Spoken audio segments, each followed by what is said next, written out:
Good morning everyone. My name is Deepa NC. I would like to teach social science. SGHS High School at Sanehalli. You know that your textbook designer, your social textbook designer, it's include the history, political science, geography and business studies also. Okay, do you understand? So, today we shall discuss about history part chapter 1 sources. Sources means ಆಧಾರಗಳು. So listen here. First, give you introduction of sources. When we build one house or when we make one house, we collect the sources. What type of sources we collect? For stone, bricks, cement, sands and iron, everything. Okay, that's a type of sources required to make a one building. Okay, that type of history also wants some sources. Okay, in this lesson we learn about sources required to the study of history, types of sources of history, importance the archaeological sources, importance of the inscriptions, importance of the oral sources in history. Okay, what is history? Myself I ask question, what is history? History is a systematic study of the past. History is a systematic study of the past. ಗತಕಾಲದಲ್ಲಿ ನಡೆದಂತಹ ಘಟನೆಗಳನ್ನು ಕುರಿತು ಅಧ್ಯಯನ ಮಾಡೋದನ್ನೇ ನಾವು ಇತಿಹಾಸ ಅಂತೇಳಿ ಕರಿತೀವಿ. For example events.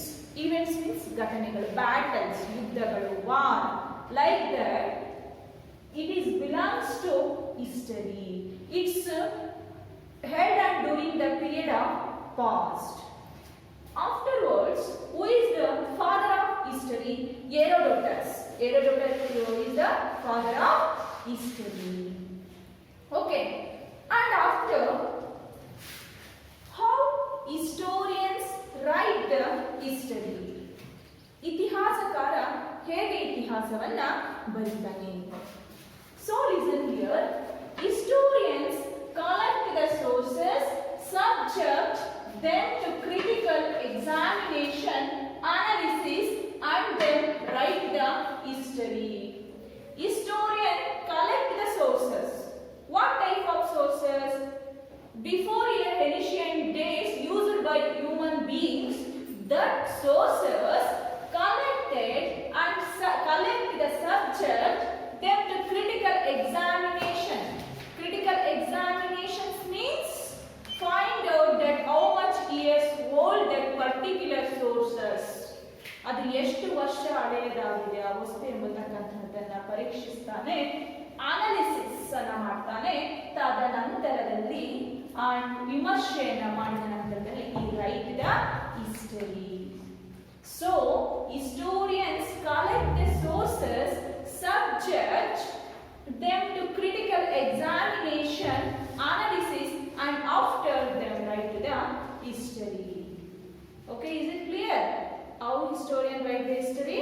Is it clear? So, next, what is sources? What is sources?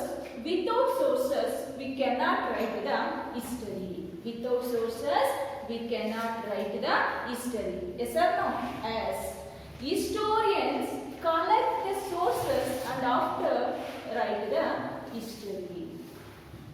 And next, historians like an advocate. Historians like an advocate. Why historians like an advocate?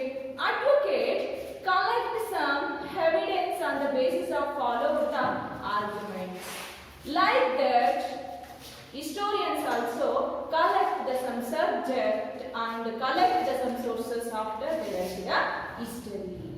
That's why what is sources means human being had created many facilities. Human being has created many facilities to lead their life beings created many facilities for agricultural tools and arms and buildings, religious buildings, inscription, coins. Like this, some sources created to lead their life since ancient times. And if the things used by, these are all things used by human beings in the past have remained, they are called as sources. Simply, all of you understand what is sources means. If the things used by human beings in the past have remained, they are called as sources. Ancient time, the people who those are used some things, that is called as sources. Do you understand? And afterwards, what are the sources? For example, what type of things they were used? Agricultural tools. Tools left by the earlier people and used by the earlier people. And pots. Pots means coated. And inscriptions, shasanagalu. Arms. You know that. Arms means parikaragal. And temples, devasthana. And other religious building. Other religious ಕೆಲವು ಧಾರ್ಮಿಕ ಕಟ್ಟಡಗಳು. It means other religious building. You know that what is sources means? Sources, the things used by humans being in the past have remained, they are called sources. Okay, next, sources are classified into two types. Sources are classified into two types. First one is the literary sources. Second one is the archaeological sources. First one is literary sources classified into two types. That is, the first one is written sources and written literature, and also second one is oral literature. So written literature classified into two types. That is a native literature and also foreign literature. Is it clear? Archaeological sources classified into four types. That is, first one is inscriptions, coins, monuments, and also other ruins. So let us see types of sources. There are two types of sources. Literary sources means sahityika ಆಧಾರಗಳು. Archaeological sources means ಪುರಾತತ್ವ ಆಧಾರಗಳು. So literary sources can be classified into two types. That is a written literature, likita sahitya. Oral literature means ಮೌಖಿಕ ಸಾಹಿತ್ಯ.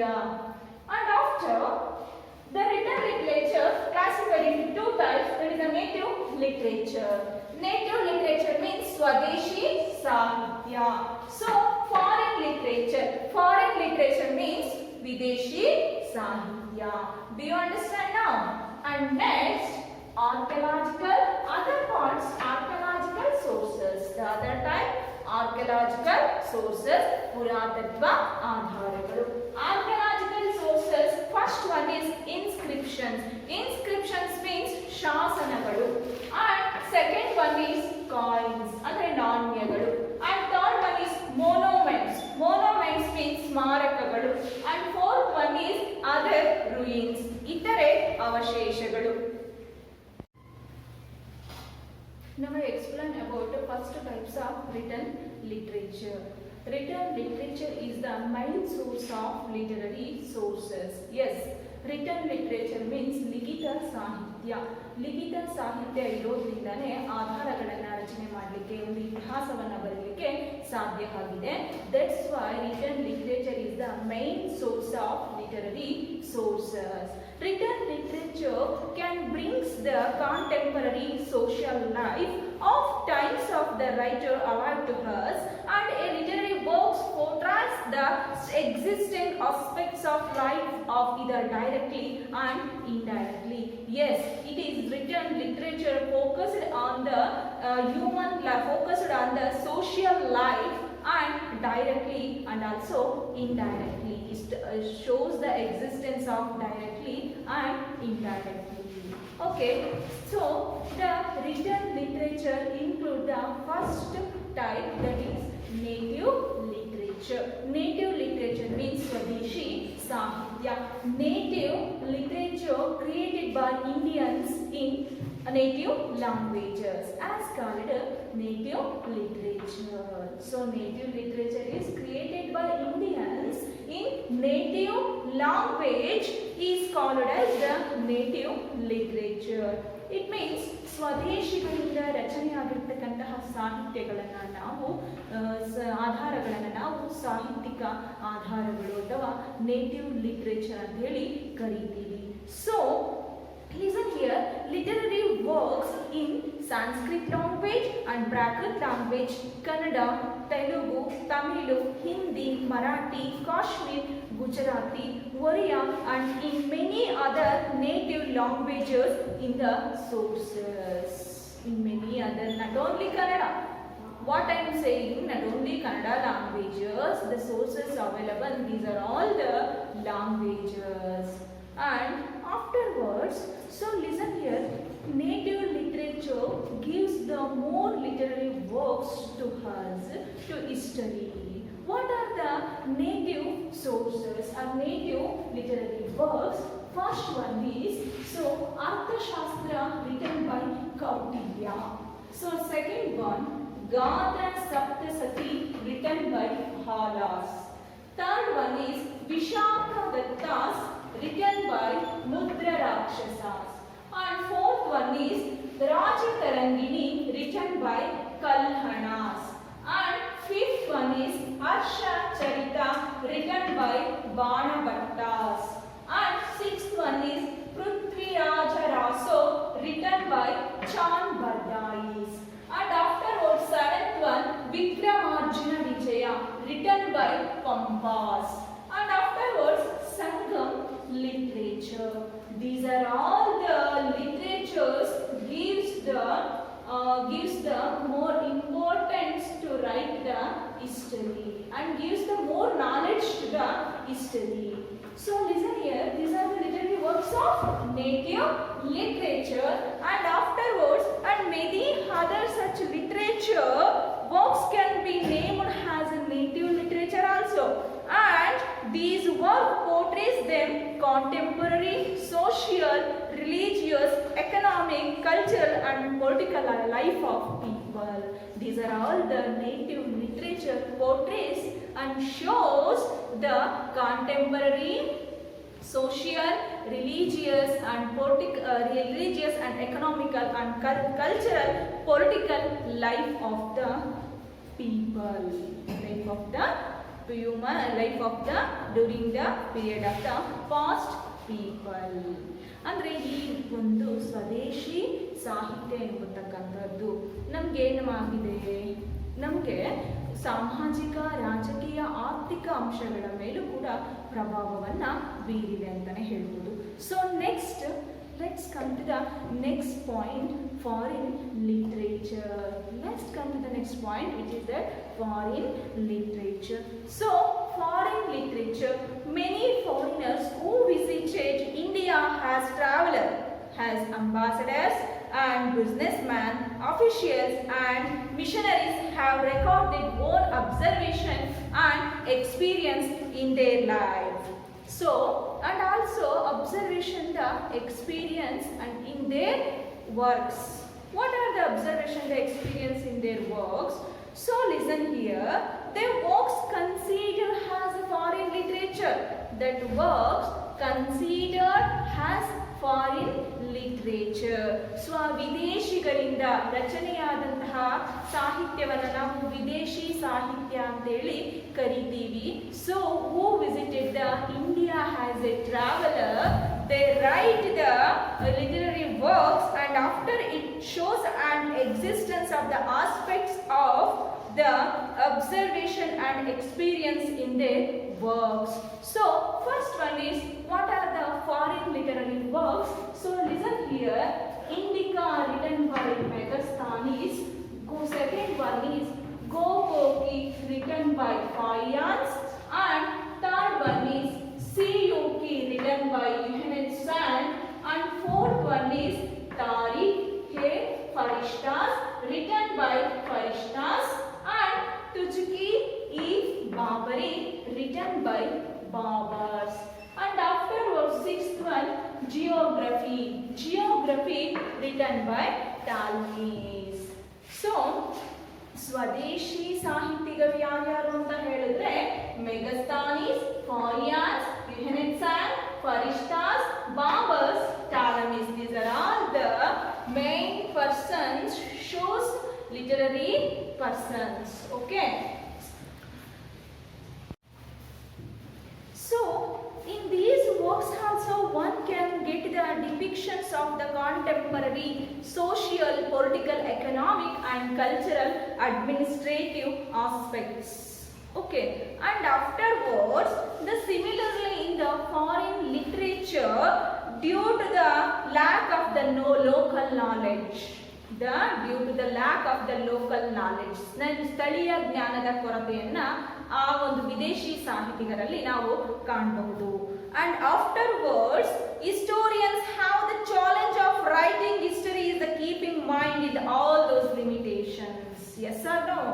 It's very the historians have the challenge, took the challenge and critical examination, analysis, and after they write the history, and after the critical examination the sources and they write the history.